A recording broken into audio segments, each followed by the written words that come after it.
that as we prepare to take communion tonight, that phrase, "it is finished," actually comes from one Greek word, tetelestai. And when Charles Spurgeon was reflecting on this word, he said that there's a whole ocean of meaning in this one drop of language. It's understandable that as we read about the Gospel of John records is Jesus's final words on the cross, that it could come across as a confession of defeat.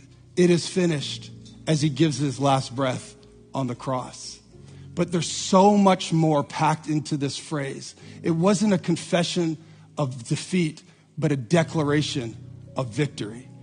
When Jesus is on the cross getting ready to give his last breath, in his final words, he says, "It is finished," to declare that the victory has been won. So much is wrapped up in this phrase, "It is finished." And I want to just unpack a few that I hope will give some meaning as we get ready to take the bread and the juice together today.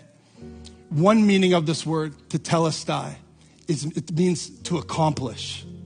When Jesus said, "It is finished" on the cross, what he's saying is, I have accomplished what the Father sent me to do.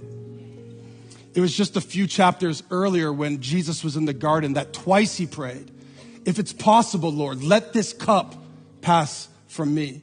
But nevertheless, not my will, but yours be done."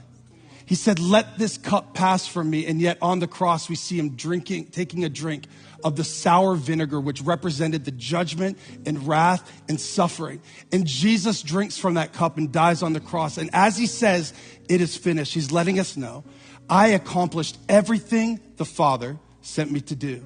He came to seek and save the lost. So when he died on the cross, it was not an ending. It was him completing exactly what he came from heaven to earth to do, to seek and save the lost. He says, "It is finished," and it means I have accomplished what my Father sent me to do. Another meaning of this word is fulfilled. When he says, "It is finished," he's also saying, it has been fulfilled. Look at the scripture again in verse 28. It says, knowing that everything had now been finished, and so that scripture would be fulfilled, Jesus said, "I am thirsty." And a jar of vinegar was there, so they soaked it in a sponge, and they put it on a stalk, and they lifted it to Jesus' lips, and he drank from it. Even this little detail of drinking the sour wine, the vinegar, was prophetically foretold about the Messiah. From his hands and feet being pierced to his clothing being torn and gambled over, all these things were spoken from the prophets about what the Messiah would do. So when Jesus says, "It is finished," tetelestai, he's saying,